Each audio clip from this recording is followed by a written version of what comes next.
y estoy seguro que de una u otra manera todos nos hemos identificado, nos hemos identificado de esta manera, todos nos hemos sentido así, todos hemos pasado por esto. Y como decía Pastora Iris, me fascinaba palabras que ella decía: no somos perfectos, todos hemos fallado, todos hemos tenido una Biblia que no hemos leído, todos hemos tenido algún mensaje que nosotros hemos hablado y no hemos ni siquiera hecho caso a nuestras propias palabras. Y yo creo que es así, creo que la misericordia de Dios es tan misericordiosa. La misericordia de Dios es tan misericordiosa, perdone, ¿verdad?, el disparate que acabo de decir, que esa gracia nos cubre, nos guarda, nos protege, nos perdona, nos afirma en Cristo Jesús. Y estoy seguro que es el sentir de toda la iglesia. De la misma manera, no podemos permanecer de esa forma. El Señor cada día va a renovar nuestro entendimiento. El Señor va a pasar nuestra vida por diferentes etapas, por diferentes estaciones. Vamos a madurar. Lo que ayer no pudimos hacer, que quizás fallamos, puede que una y otra vez a lo mejor fallemos, pero llegará el momento donde el Señor hará grandes cosas en nuestra vida y podemos dar esos pasos de fe, donde sí en algún momento dado podremos cruzar hasta el otro lado sobre las aguas, agarrados de nuestro Señor, sin hundirnos, no para gloria nuestra, sino para la gloria de Dios. Libro de Primera de Samuel, capítulo 13. Libro de Primera de Samuel, capítulo 13, verso 5 hasta el verso 9. Libro de Primera de Samuel, capítulo 13, verso 5 hasta el verso 9. Dice así: y se reunieron los filisteos para guerrear contra Israel, 30,000 carros y 6,000 jinetes, y gente en multitud como la arena que está a la orilla del mar, los cuales subieron y acamparon en Micmas, al oriente de Bet-Aven. O sea, vaya haciendo el panorama. ¿Se acuerda de la película de los gladiadores, 300, lo que usted desee? Cuando llegaba todo ese batallón, ¿verdad? Y cuando todos decían, ¡oh! ¿Verdad? De una u otra forma, lo que sea que dijeran. Y cuando eso se oye, mire, yo recuerdo que en una ocasión yo estaba en Team Challenge, que estaba prácticamente apadrinando a un hijo de la casa que estuvo por ahí, uno de los chistris. Y cuando llegamos al área, al momento de la graduación, que estuvimos allí, y ellos hacían ese mensaje, y todos a una sola voz daban ese a uno hasta los pelos se le paraban. Uno decía, no estoy en un culto, pero yo siento a Dios en esto. Y una cosa de esas brutales, ¿verdad? Porque a nosotros en otro tema, ¿verdad?, se nos pueden parar los pelos por cualquier otra cosa, ¿sabes? La iglesia, tenga cuidado que las emociones no sean las que reinen y que sea verdaderamente el poder de Cristo. Amén. Bueno, pero ese es otro tema. El punto es que esa unidad verdaderamente pues ministra, pero también intimida, ¿sabes? Ministra, pero también intimida. Y en esta ocasión vemos un grupo de personas, 30,000 en carros, 6,000 jinetes y gente en multitud como la arena que está a la orilla del mar. Eso ya tiene el escenario. Muchos contra el pueblo de Dios. Cuando los hombres de Israel vieron esto, se vieron en peligro, porque el pueblo estaba en grave aprieto. Y mire lo que ocurrió. Yo no sé qué usted hubiera hecho, pero mire lo que ellos hicieron. Se ocultaron en las cuevas, en los matorrales, entre peñascos, en fosas y en cisternas. Ahí tiene. Yo no sé qué usted hubiera hecho. Posiblemente usted hubiera hecho lo mismo que hizo David. Sale con un tirabete, que eso fue lo que hizo David. Salió con un tirabete y dijo, ¡vengan a mí! En el nombre de Jesús. ¿Verdad? ¿O se hubiera escondido como el pueblo de Dios? Sigo acá. Recuerde las palabras con las que comenzamos, que cité a Pastora Iris. Y algunos de los hebreos cruzaron el Jordán hacia la tierra de Gad y de Galaad, Pero Saúl estaba aún en Gilgal y todo el pueblo iba detrás de él temblando. Y él esperó 7 días conforme el plazo que Samuel había fijado. Pero Samuel no llegaba a Gilgal y el pueblo desertaba.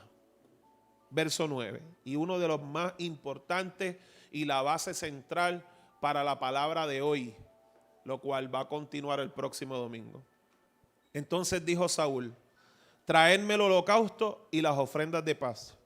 Y él mismo ofreció el holocausto. Señor, yo te doy gracias por esta palabra tan poderosa que ha sido leída.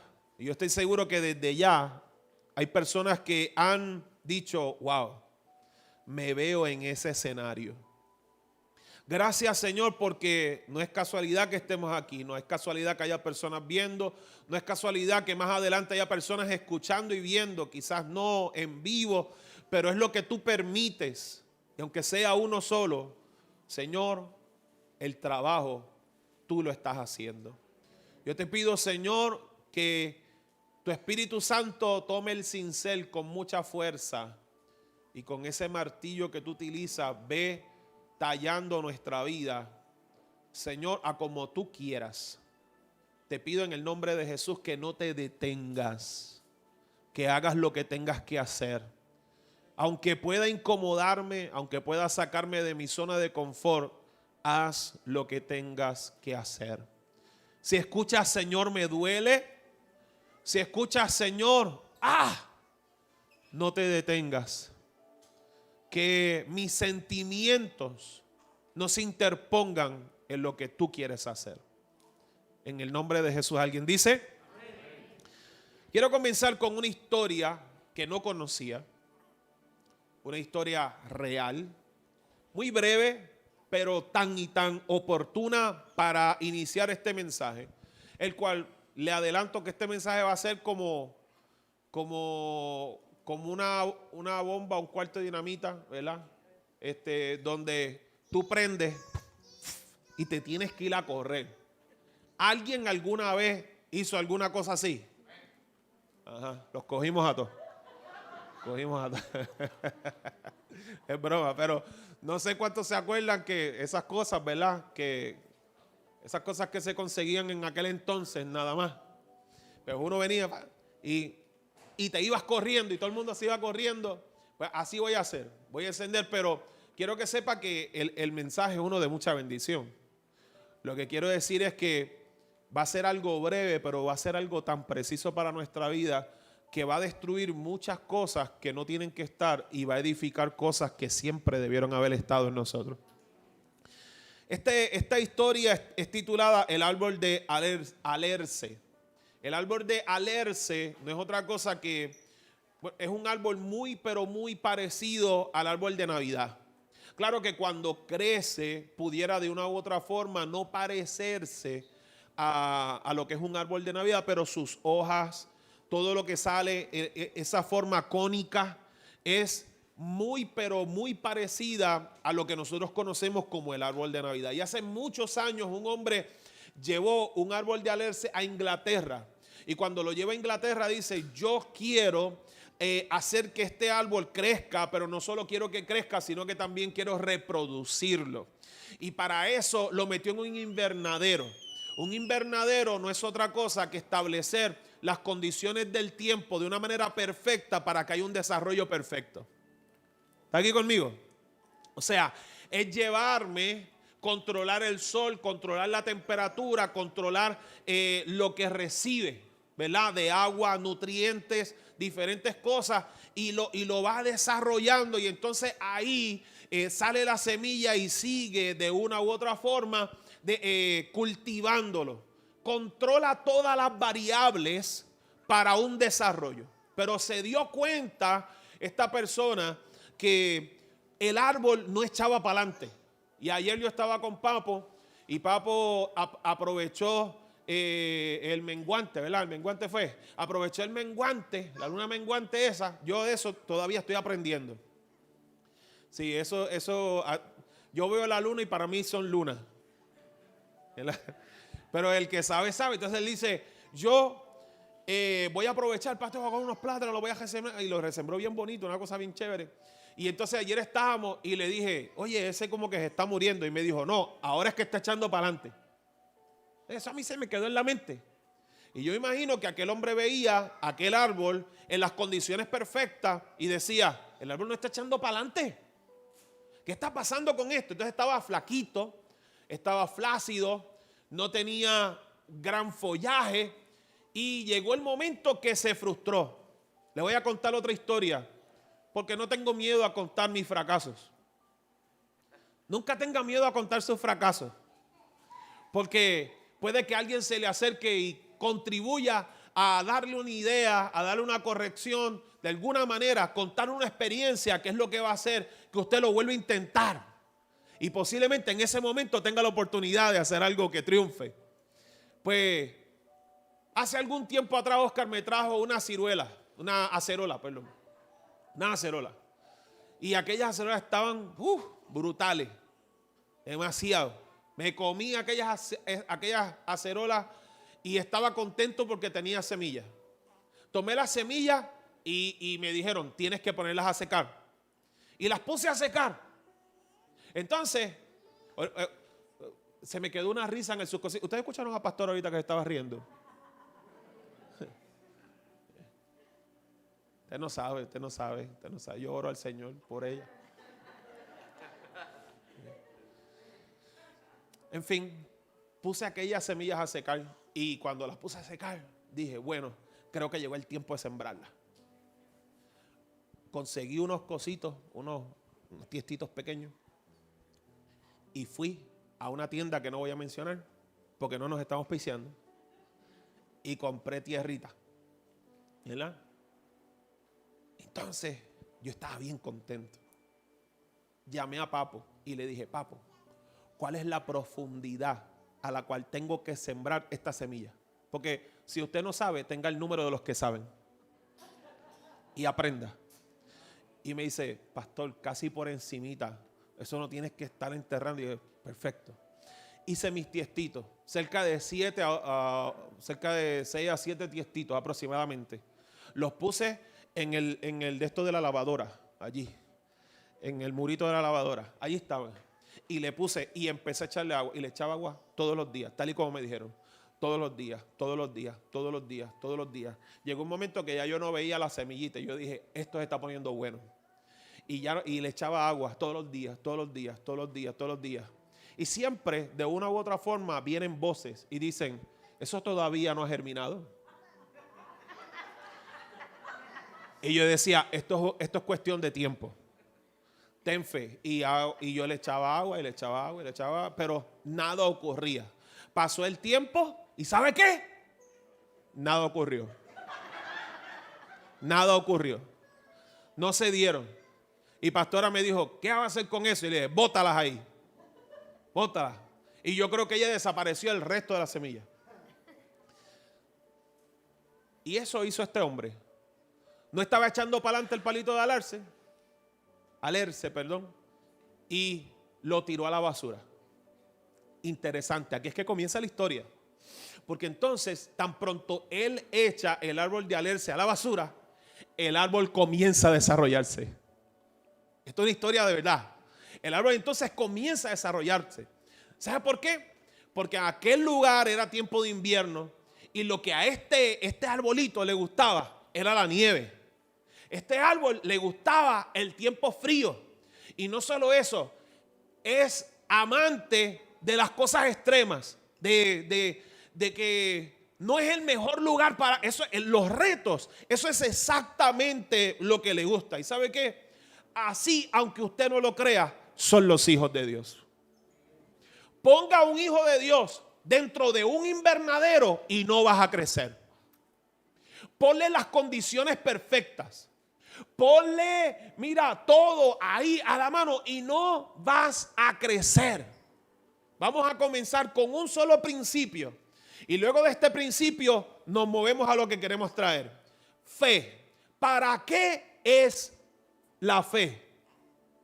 Bueno, pastor, la Biblia dice que sin fe no somos salvos. Claro, pero Tú dices, yo tengo fe, pero ¿para qué? Pues yo tengo fe para que cuando no hay nada, Dios provee. Yo tengo fe para el momento de salud completamente adverso. Ahí Dios me sana. Ahí Dios me levanta. Cuando me siento plenamente triste y angustiado, tengo fe. Y ahí el Consolador se manifiesta y me da una palabra y me dice, yo estoy contigo. En un invernadero donde se controlan todas las variables, tú no necesitas fe. Y cuando no necesitas fe, no creces. Yo no estoy diciendo que tengamos una crisis de vida. Yo no estoy diciendo que, pastor, o sea, usted lo que está diciendo es que yo tengo que vivir, chavo, para yo seguir creciendo a nivel como cristiano, como hijo de Dios. Eso no es lo que estoy diciendo. Pero van a haber áreas de nuestra vida que nosotros tenemos que sacarlas del invernadero. Que nosotros las hemos estado protegiendo.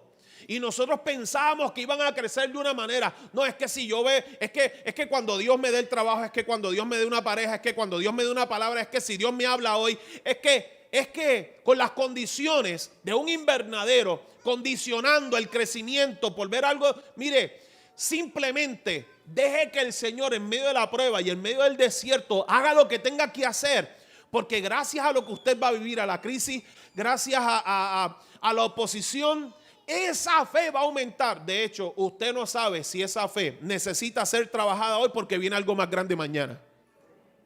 Hay gente que dice, yo no he salido de una para meterme en otra.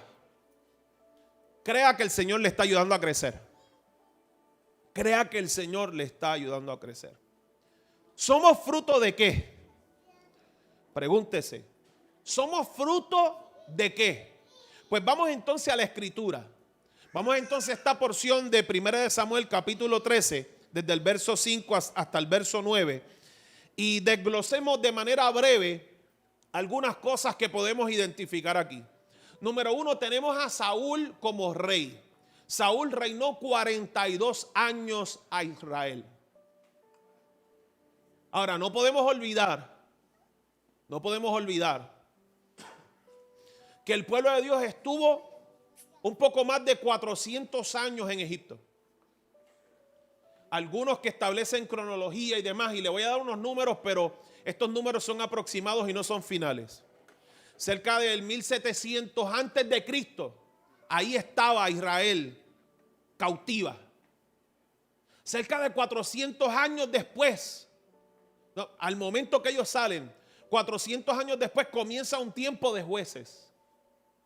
Aproximadamente 300 a 400 años. Ahí como para el 1300. Y están ahí los jueces dirigiendo el pueblo de Dios. ¿Cómo funcionaba esto? Bueno, sencillo. Había un hombre que Dios señalaba y escogía. Y a través de ese hombre, Dios daba una palabra. Y esa palabra era compartida al pueblo. Y todo el pueblo hacía lo que el Señor hablaba por medio de esa persona. Esto es lo que llamamos un tipo de teocracia. Teocracia. Teo viene de Dios y cracia de quien gobierna. Dios gobierna. Entonces, ahí esa palabra era dada. Mire, uno de los casos que usted y yo conocemos, que entiendo que no vamos a fallar en conocer este caso, Sansón. El Espíritu del Señor venía sobre Sansón y él fue uno de los jueces de Israel y él defendía al pueblo. Y se hacían grandes cosas y se encaminaba, y todos sabemos luego lo que ocurrió. Por eso es que hubo gran crisis en aquel entonces. Pero entonces Samuel es el último juez, es el último profeta y uno de los primeros sacerdotes. No el primero, pero uno de los primeros. De los más reconocidos, ¿ok? De los más reconocidos, porque no es el primero. Entonces es juez, profeta y sacerdote. Y llega un momento donde el pueblo de Dios pide un rey. ¿Y por qué pide un rey? Y esto es lo más importante. Pide un rey porque están desesperados. Porque otros tienen un sistema amplio. Un sistema que cuando usted lo observa hasta intimida. Y cuando de momento llegan al pueblo de Israel, esto es un ejemplo, esto no es bíblico. Le dicen, ¿Y el sistema de gobierno de ustedes cómo es? No, nosotros no tenemos sistema de gobierno. Nosotros lo que tenemos es un juez. Un juez que cuando Dios le habla, Él nos da una palabra. Y si tiene que haber un movimiento de Dios, Él es el que lo determina. ¿Y sabe qué? Llega este que viene de otra nación y dice, pues déjame hablarte de cómo funcionan las cosas en mi país. Porque esto es lo que tuvo que haber pasado, ¿sabe? No está en la Biblia, pero es lo que tuvo que haber pasado. Déjame hablarte de cómo las cosas funcionan en mi país. Además de que ellos tienen una experiencia previa en Egipto. Nosotros tenemos un rey, un monarca. Y de ahí tenemos establecido unas personas que gobiernan, que están plenamente capacitadas. Pero no solo eso. Hay una organización que establece los ejércitos, los entrena y comienza a hablar de una estructura que cuando la persona lo escucha, dice, es a rayos. Y nosotros lo único que tenemos es un juez. Y nosotros eso es lo único que tenemos. No tenemos más nada. No tenemos una persona que tome decisiones por nosotros. No tenemos un sistema que nos pueda decir, aquí estamos organizados, tenemos esto, tenemos aquello, tenemos lo otro, bla, bla. Usted sabe de eso cuando te hablan que tú te quedas así como muerto y podrido. Y de momento tú dices, yo tengo que como que hacer eso también. Así estaba el pueblo de Dios. No entendía lo que tenía en sus manos. Tenía un juez que ante los ojos de muchos no era una alta estrategia de gobierno, no era una alta estrategia de mandato, de organización, pero tenían a alguien por rey que conocía todo antes de que se manifestara, lo que iba a ocurrir después que se manifestara. Él era, mire si esto es brutal, que en un momento dado, y no voy a mencionar nombres porque estoy seguro que voy a fallar, había un rey que venía, creo que en contra del pueblo de Dios. Y antes de que ellos llegaran, ya el profeta Elías o Eliseo, uno de los dos, le decía, no vayas por ahí porque el pueblo va a venir en tu contra. Ese es el tipo de Dios que nosotros tenemos. Cuando esta gente tenía el mejor, esta es la peor palabra que pueda decirle Dios, el mejor de los espías, sin necesidad de estar presente. O sea, el pueblo de Dios estaba acá, ellos estaban tranquilos, de momento allá están tramando y ahí Dios dice, yo no voy a permitir, voy a hablar con mi juez. Mira, ¿sabes qué? Vienen a atacarte. ¿Cómo es Dios? Sí, vienen a atacarte y esto es lo que vas a hacer, así, y vas a vencer. No tenía una estrategia grande, no tenía un sistema tan brutal, pero tenían al único que necesitaban para vencer cualquier cosa.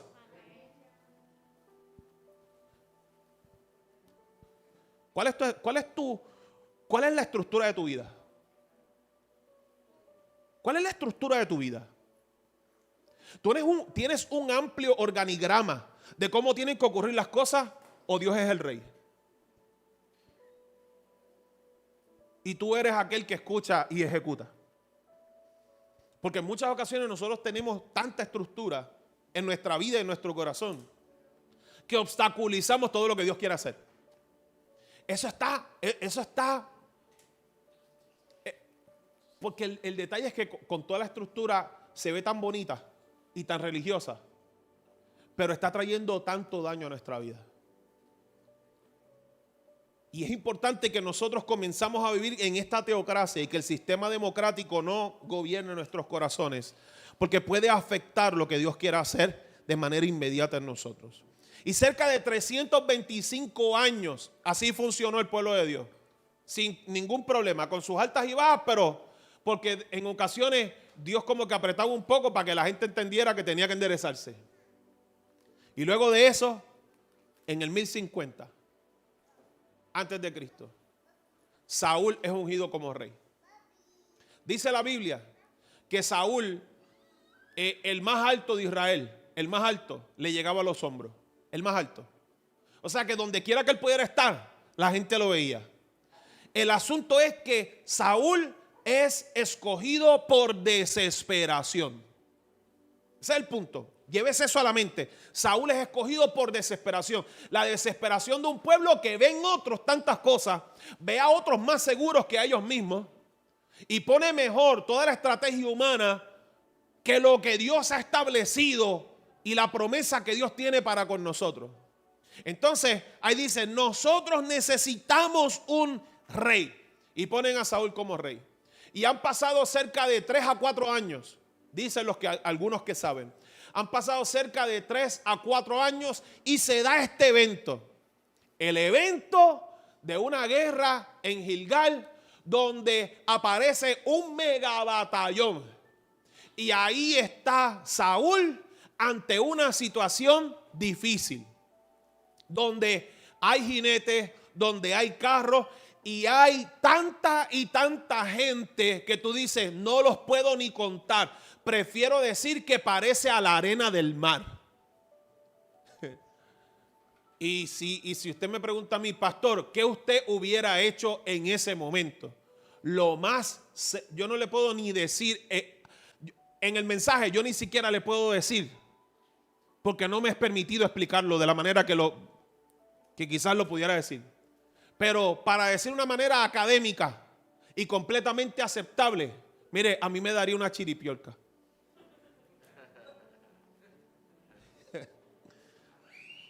Yo veo ese asunto frente a mí, con el respaldo de Dios, habiendo sido ungido. No olvide que en el momento que Saúl, porque es que muchas veces como que demonizamos del todo a Saúl, pero en el momento que Saúl es ungido, hay una manifestación de profetas gloriosa. Hay una manifestación de profeta gloriosa, donde él está en un movimiento profético glorioso. ¿Qué fue lo que afectó el reinado de Saúl? ¿Fue que Dios lo dejó? No, fue una decisión equivocada. Pero la manifestación de Dios con Saúl siempre fue. Siempre fue. Y eso es importante que lo sepamos.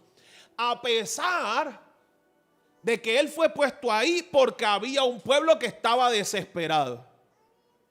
Y en ese momento que Saúl estaba ahí, lo único que manifestó fue la misma desesperación del pueblo que lo puso como rey. Vaya viendo. La misma desesperación del pueblo que lo puso como rey.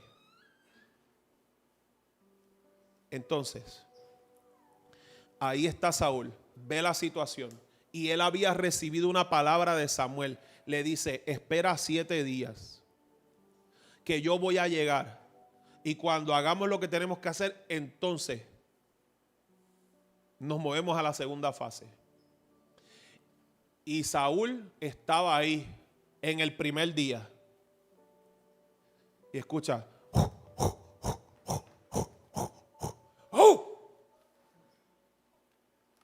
Está viendo, ¿verdad?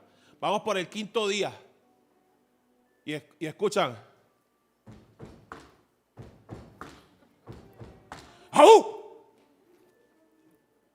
¿Lo vio, verdad? Estamos en el 6.º día ya. Y están toda esa gente dándole a los escudos con la flecha. Todo el mundo ahí dándole. Dígame que eso no intimida. Usted es responsable. Usted tiene que tomar una decisión.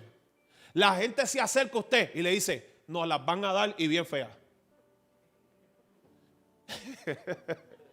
Nos van a dar una salsa, Saúl, que yo no sé qué tú vas a hacer. Dios te puso.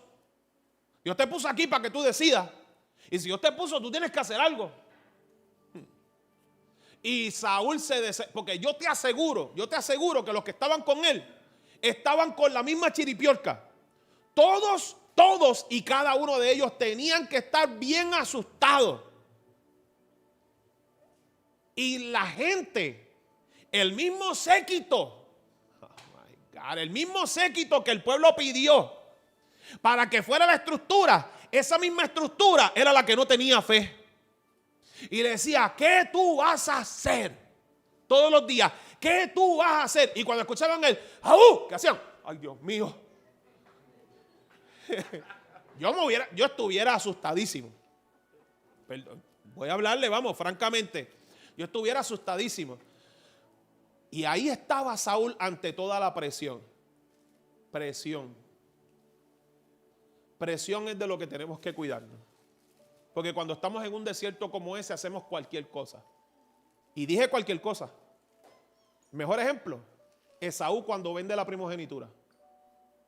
Él estaba en el campo, llegó cansadísimo, con hambre. Y yo te aseguro que ahí estaba Jacob. Y Jacob puso su guisado y le puso al lado una maltita fría con hielito. A lo mejor utilizó de esos vasos que tú pones en el freezer. Alguien lo sintió. Y tú lo pones, entonces de afuera se ve que tú dices, por ti, tú dices, por ti yo peco hoy. Y cuando Saúl llega con esa desesperación y la presión que le está metiendo Jacob, Jacob le dice, eso podría ser tuyo, papá.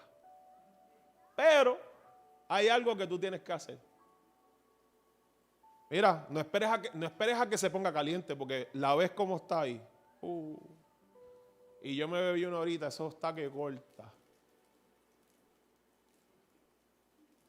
Y Esaú dijo, lo que tú quieras, quiero tu primogenitura.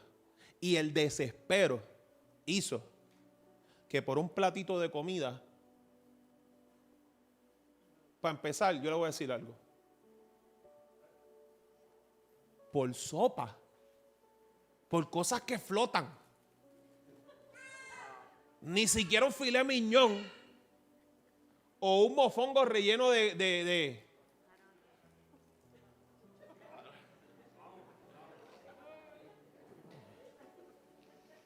¿sabes? Ponle lo que tú quieras. Mar y tierra con un chillo al lado. No comes como por 3 días. Y cuando tú ves ese asunto ahí, dices, oh, pero por un plato de sopa. Con una malta. Que eso es una bomba. Está duro. Pero fue presionado y ante la necesidad que tenía, sucumbió.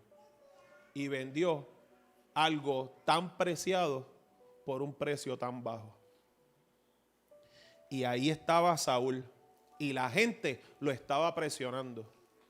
Si te rodeas de gente que te mete presión y no lo sacas de tu lado, te van a hacer caer algún día.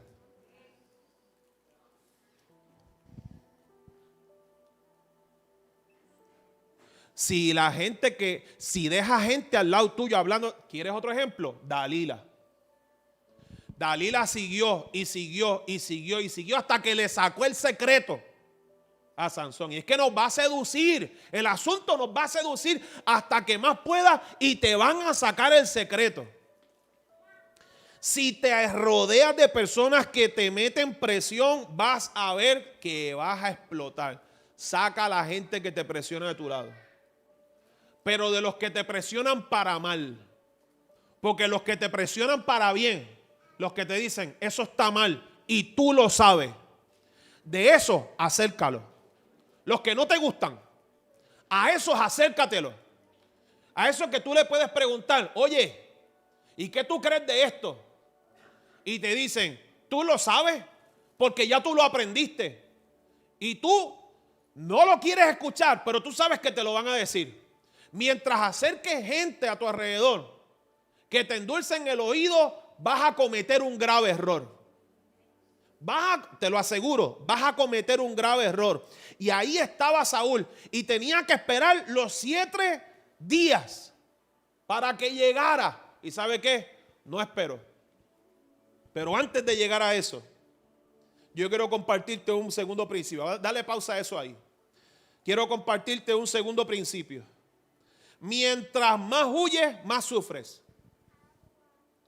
Llévese eso en su corazón. Mientras más huyes, más sufres. Recuérdate que estamos hablando, utilizamos una expresión del árbol de alerce, que necesita condiciones extremas y no todas las variables controladas para crecer.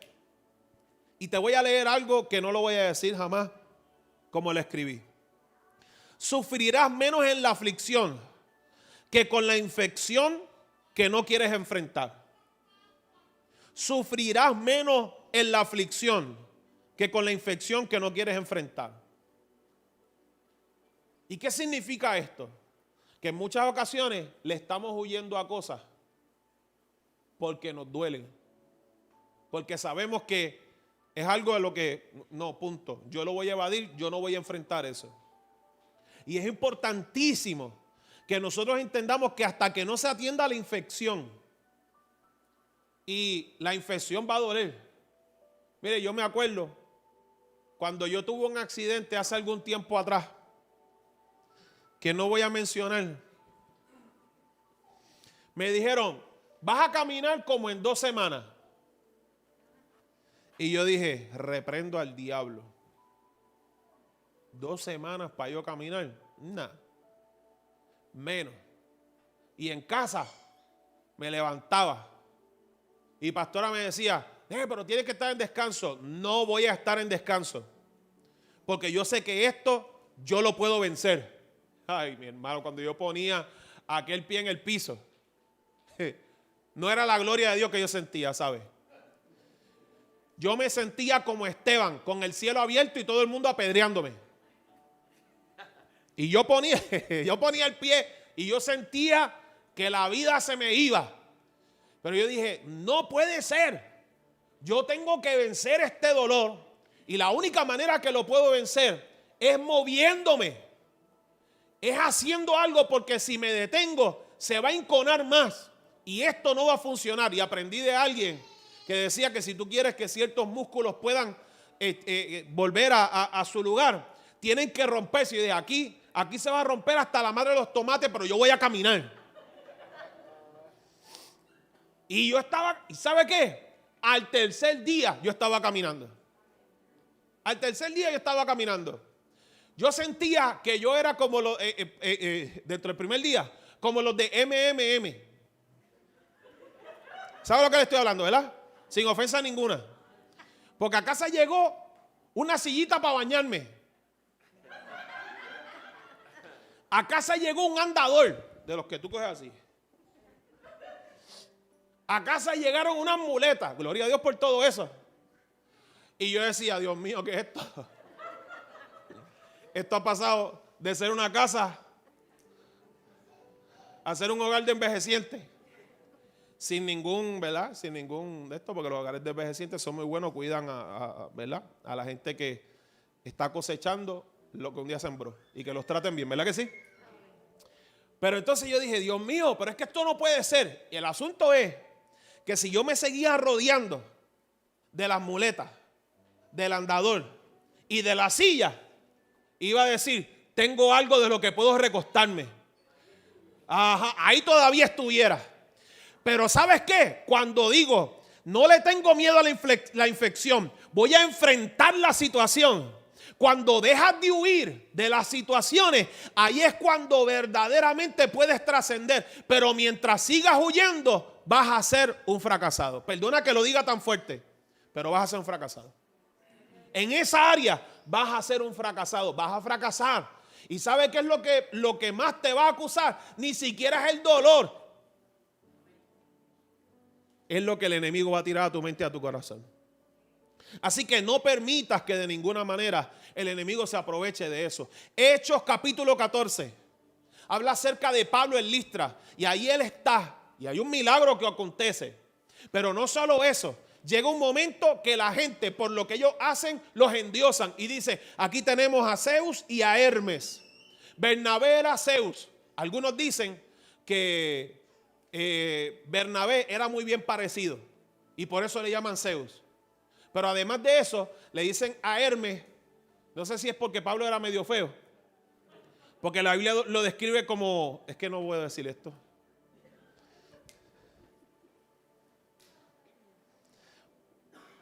Yo no sé ni por qué lo dice.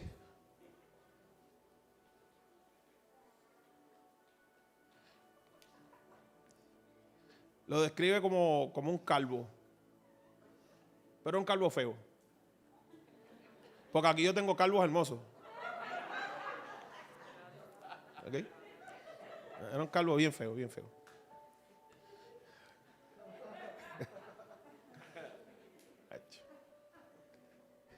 Mira, vamos a orar y vámonos.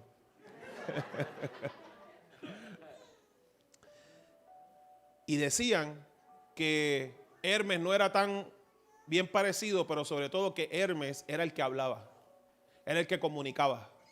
Y ahí estaban ellos. Y cuando los endiosaron, ahí rasgan sus vestidos, deciden no ser endiosados o aludidos con todo este asunto que puede endulzar el oído de muchos. Rasgan todo y cuando ocurre todo este asunto, finalizando la historia, le dan una catimba a Pablo, que lo sacan de la ciudad. Escucha bien, lo sacan de la ciudad y los que saben dicen que estaba como muerto, y así lo establece Lucas en Hechos. Y sepa que Lucas es un médico. Cuando Lucas escribe, Lucas da datos como médico. Dice, estaba como muerto. Y si un médico dice que estaba como muerto, estaba como muerto. Y algunos dicen que lo sacaron de la ciudad porque lo único que tenían por objetivo era que las aves se comieran a Pablo. No fue lo mismo que dijo David, yo te voy a dar a comer, ¿verdad? Y ahí, en ese momento, estaba Pablo ahí caído. Pero dice la Biblia, búsquelo usted, los discípulos los rodearon. Y cuando tú te rodeas de gente que te desafía en el espíritu, no importa cuán mal tú te veas, te vas a levantar. Vamos, ¿estás aquí conmigo? Entonces, mientras en ese desierto tú pudiste haber visto un espejismo de muerte, ahí está el apóstol Pablo rodeado de los discípulos y dice la Biblia que Pablo se levantó. Pero no solo se levantó, sino que hizo lo mismo que yo hice. Esto duele, esto molesta. Se supone que yo esté por lo menos una semana en recuperación. Me quebraron unas costillas, me rompieron el labio, me rompieron las cejas. Se supone que yo esté en un cuidado para que no haya infecciones en mi cuerpo. Y Pablo se levanta a hacer la encomienda de Dios. Porque Dios hace gente indestructible. Pudieras estar derribado, pudieras estar abatido, pudieras estar en aflicción, pero nunca destruido. Nunca destruido. Diga conmigo, nunca destruido. No puede permitir que las artimañas del enemigo y aún los cantazos, no solo las palabras, sino los cantazos, lo saquen de carrera. No lo permita. En Cristo usted es indestructible. Tan indestructible que el día que usted deje de respirar, usted se levanta y usted sigue viviendo. Oh no, yo le estoy diciendo algo que es clave. El día que usted deje de respirar, usted no fue destruido. Usted comienza una vida nueva en Cristo con la eternidad, aquel que lo compró a precio de sangre. Así de rico es el Señor. Vas a poder vencer en medio de la adversidad. Y es importante que entiendas, próximo principio, que los desiertos no limitan el poder de Dios, lo amplifican. Los desiertos no minimizan, amplifican el poder de Dios. Ejemplo vemos en el desierto continuamente, que usted sabe, la ropa, la comida, el cuidado. Bueno, Jesús en el desierto allá, una palabra, el enemigo huye, tantas cosas. Pero hay un detalle, y yo voy a empezar a aterrizar este avión. Cuando comenzamos a analizar el desierto, cuando analizamos el desierto, nos desesperamos. Y los desesperos en el desierto son los únicos que provocan espejismo en nuestra vida. Yo no sé cuántos de ustedes vieron muñequitos como los que yo vi. De esos que decían, marca Acme. De ahí para atrás. Y que estaban en el desierto.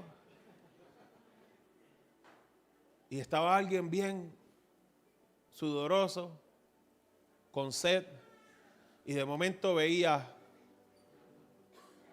una playita con unas palmas y los cocos y todo el asunto. ¿Y qué pasaba? Iba corriendo, can, can, can, can, can, can, más rápido, y se tiraba de cabeza, ¡ja! ¿Y qué pasó? Así mismo, así mismo. La boca llena de tierra, arena, un jeguero. Porque solamente fue un espejismo. Yo voy a hacer un paréntesis con esto. Ten cuidado que la necesidad active más tus emociones que el espíritu. Ten cuidado que la necesidad active más tus emociones que el espíritu. Y que cualquier cosa que tú veas, tú pienses, ahí está el Señor. Ten cuidado. Porque en muchas ocasiones pudieras ir corriendo pensando que es un oasis y es un espejismo. Y fuiste corriendo, ¡ja!, metiste la boca y lo que cogiste fue más problemas que bendición. Más problemas que Él resuelve. De momento tienes una situación, pero viniste a Cristo, la situación, ¿verdad? El Señor te libertó, lo confesaste, vino la situación. Y hasta predicaste 40 cosas. Compartiste una palabra, le diste un consejo a alguien. 40 cosas ocurrieron. Y de momento empezaste a tomar en cuenta. Tomaste más en cuenta el sistema de afuera que lo que Dios te había dicho desde el principio. Pusiste más tus ojos en los jinetes, en los carros de a caballo y en todo lo que se veía como la arena del mar. Y desenfocaste tu mirada de aquel que cuando tú viste por primera vez, tú dijiste, no hay nada. Nada mejor que tú, mi Dios. Que de momento dijiste, de las ruinas y tumbas, tú sacas un jardín. Que cuando yo no valía nada, me diste olor fragante porque Cristo me limpió. ¿Lo vio? Pero de momento, como analizaste tantas cosas, te frustraste. Porque alguien te empezó a hablar y a decir, y a decir, y a decir, y a decir. Y en medio de todo eso, surgió un espejismo. Y empezaste a interpretar las cosas mal. Y el espejismo del cual yo te estoy hablando hoy es interpretar las cosas mal cuando desde el principio ya Dios te había dicho algo. Dios nunca te dejó. Él te dijo, espera solamente 7 días y no hagas nada hasta que yo llegue. No hagas nada. Pero alguien te dijo, no, yo creo que lo mejor es que hagamos un culto. Mire, ¿sabe qué? Hay veces que la mejor ayuda que le podemos dar a alguien, escuche bien, por un tiempo es dejar a esa persona sola. Yo sé que suena feo, pero hay veces que lo mejor, lo más saludable para que esa persona pueda crecer es dejarlo solo un tiempito. Porque nosotros somos expertos haciendo invernaderos a la gente. Somos expertos dándole las condiciones y las variables específicas para que no mueran. Y pensamos que la gente, si nosotros le hacemos eso, le vamos a dar vida. El problema es que la vida que yo le puedo dar es temporera. Pero lo que Dios hace es eterno. Y la única forma que a veces que pueden funcionar las cosas es cuando todo se echa a la basura. Como el arbolito. Y el arbolito ahí de momento nos damos cuenta y decimos, es a rayo. Pero yo estoy viendo ahora a Dios moverse tan y tan fuerte en mi vida. Si yo hubiera sabido, yo hubiera sacado mis narices del asunto y hubiera dejado que Dios se glorifique. Porque empecé a interpretar todo mal y empecé a tratar de ayudar a Dios. Y Dios nunca pidió que lo ayudara. Dios dijo, espera 7 días y a los 7 días voy a llegar a levantar un culto a Jehová. Y luego de eso te voy a dar instrucciones. Pero lo que te rodeó te habló y te habló y te habló y te habló, y en medio de tu necesidad te hizo ver un espejismo y pensaste que era una gran alternativa. Y el asunto es que ahora estás frustrado. Ahora estás frustrada porque dice, pero es que lo que yo hice fue un culto. ¿Qué de malo tenía un culto? El culto nunca fue malo. El asunto era la obediencia. Si Dios dijo, espera, tú esperas y no te mueves. No, es que si yo hago esto, yo sé que Dios se va a glorificar. Si Él dijo espera, espera y no te muevas. Dígale a alguien, espera y no te muevas. Entonces, ¿qué hacer entonces? ¿Qué hacer? ¿Qué hacer? 3 cosas. Recuerda qué fue lo que Dios te dijo. Recuerda qué fue lo que Dios te dijo. Mira, yo te voy a decir algo. Cada vez que tú sientas que Dios te hable, anótalo. En el teléfono, saca en tus notas. Saca en tus notas un lugar, llámale la bóveda de Dios. Esto está bonito. La bóveda de Dios. Y en ese lugar, cada vez que Dios te diga algo, ponle fecha. Tal día, Dios me dijo esto. Y si te dio instrucciones específicas, escríbelo.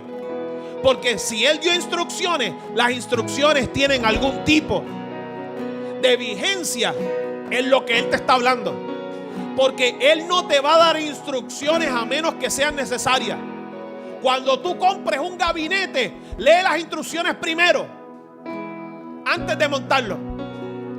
Cuando vayas a montar el tablillerito, ahora en Navidad, que lo compren, no mires la foto, mira las instrucciones. Porque ver la visión es una cosa, pero el proceso para que llegue a eso es otra. Y es importante que cojas porque tienes que seguir exactamente lo que va. No digas, es que siempre hay piezas que sobran. Escribe las instrucciones, escribe la palabra y recuerda siempre lo que Dios te dijo. Número 2, haz lo que Dios te dijo. Pastor, yo pensaba que usted me iba a decir algo más profundo. Mira, escribe lo que Él te dijo, manténlo presente y haz lo que Dios te dijo. Porque en ese momento que vinieron a decirle a Saúl, tienes que hacer esto, tienes que hacer lo otro, tienes que hacer aquello, él tenía que recordar cuando Dios lo posicionó y lo puso, ese momento profético tan glorioso que hubo. Decir, no, pero es que yo vi la presencia de Dios manifestada. A mí, mi sacerdote, profeta, juez me dijo lo siguiente: déjame ir a la bóveda de Dios. Saúl, espera 7 días hasta que yo llegue. Y cuando yo llegue, yo te voy a dar instrucciones. Y tú dices, así dice el Señor. Él dijo que yo esperara 7 días y que cuando Él llegara, Él iba a hacer lo que tenía que hacer y luego me iba a dar instrucciones. Y número 3, no quites y no añadas nada. No quites y no añadas nada. Yo no sé cuántos cocineros expertos y cocineras yo tengo aquí. Y hay gente que puede que se haya comprado hasta un libro de cocina en los pasados días y ha dicho, este es mi año y yo voy a comenzar la transición hacia enero. No es el 1 que voy a comprar el libro, lo compré antes para comenzar a hacer grandes cosas. Porque cuando transicionemos, ya yo podré decir, Dios está haciendo grandes cosas. Pues sí, mira, si hay una receta y la receta habla de cantidades, yo quiero decirte, si habla de tiempo, cantidades, ingredientes, yo quiero decirte que el que escribió eso es un experto. El que escribió eso es un experto. ¿Y sabes qué? Probó esa receta hasta llegar a eso. Y lo más seguro lo ha hecho varias veces. Y no solo eso, lo ha probado y se lo ha dado de comer a otros. Y otro dice, ay María, pero qué rico está esto. Y dice, hay que añadir algo más. No, todo está perfecto. No solo eso, posiblemente hasta lo ha consultado con expertos y lo ha llevado. Y dice, ok, este es el tiempo que yo lo voy a publicar. Y lo pone en una lista con todo. Y lo publica con la confianza. Y hasta te lo venden. Y no solo eso, te ponen una foto para que tú veas cómo debe ser. Para que llegue a eso, el experto te dice, no quites ni añadas nada, porque ya eso está aprobado. Mira, la palabra de Dios está aprobada hace rato. La palabra de Dios está aprobada hace rato. Y el Señor no quiere darte unas instrucciones para que tú le añadas y le quites cosas a ver qué funciona. Él no te va a dar algo para que tú pruebes. Él te lo va a dar porque ya está aprobado. Y nosotros no podemos permitir que nuestra necesidad diga, no, pero métele un poquito más de esto. No lo hagas, porque puedes afectar a otra cosa. Y el Señor hoy te está diciendo, veo tu necesidad, veo tu asfixia, veo que te estás estrangulando a ti mismo, a ti misma. Pero ya yo te dije algo, no te desesperes, porque los desiertos no limitan el poder de Dios, sino que lo amplifican. Pero mientras más huyas, más vas a sufrir. Y es importante que sepas que tú eres fruto de algo. Eres fruto de lo que el Señor te está diciendo y de los que te rodean cuando a veces estás muriendo. Eso va a marcar que te levantes o que definitivamente vengan las aves a comerte. Yo someto esta palabra al pueblo de Dios. Estamos llegando al fin del año. Estamos a punto de transicionar de un 2021 a un 2022. Y yo no voy a esperar al 2 de enero que vamos a tener un servicio glorioso. 2 de enero, ¿verdad? Que se titula Resoluciones. Donde le adelanto que ese día usted va a venir con lo mejor que usted tenga. Y si tiene brillo, mejor todavía. Vamos, está aquí conmigo. Ese día, olvídese. Si no tiene brillo, compre brillo y tíreselo encima. Pero haga algo. ¿Sabes? No, eso exacto. Tú sabes. Algo va a hacer, pero yo no voy a esperar al día 2 para que usted venga ese día y todo acontezca. No, ¿sabe qué? Desde hoy, desde ahora, antes de que crucemos el charco a nivel numérico, el Señor te está enviando una palabra y te está diciendo: hay un problema. Deja de estar metido en un invernadero al cual tú no perteneces. Tú no perteneces a un invernadero. Tú no perteneces a un lugar donde todo está controlado. No trates de controlar las situaciones. Deja que yo sea tu rey. La gente no sabe lo que el rey va a decir, pero sabe que cuando lo diga, eso es.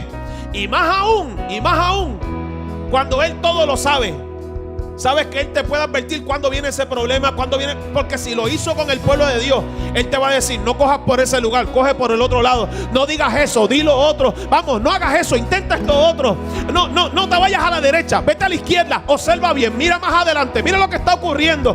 Tú quieres esto ahora y esto te va a producir bueno, pero si tú esperas un poquito más, un poco más adelante, vas a ver que aquí te produce 10, pero allá te produce al 100 por 1. Si tú solamente esperas y te dejas de estar viendo lo primero que puede satisfacerte, yo te aseguro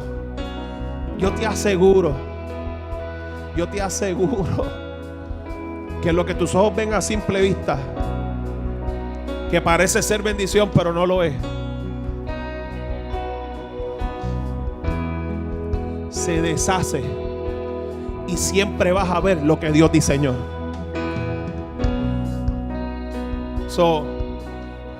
Perdóneme que la cantaleta, pero el que es padre, tú has hecho esto. Saca gente de alrededor de tu vida que lo único que hacen es guiarte al mal. Sácalo. Escribe. Recuerda lo que Dios te dijo. Haz exactamente eso. Y no le quites ni le añades nada. Yo te aseguro que el Señor nunca falla. Te aseguro que el Señor nunca falla. Póngase en pie, por favor.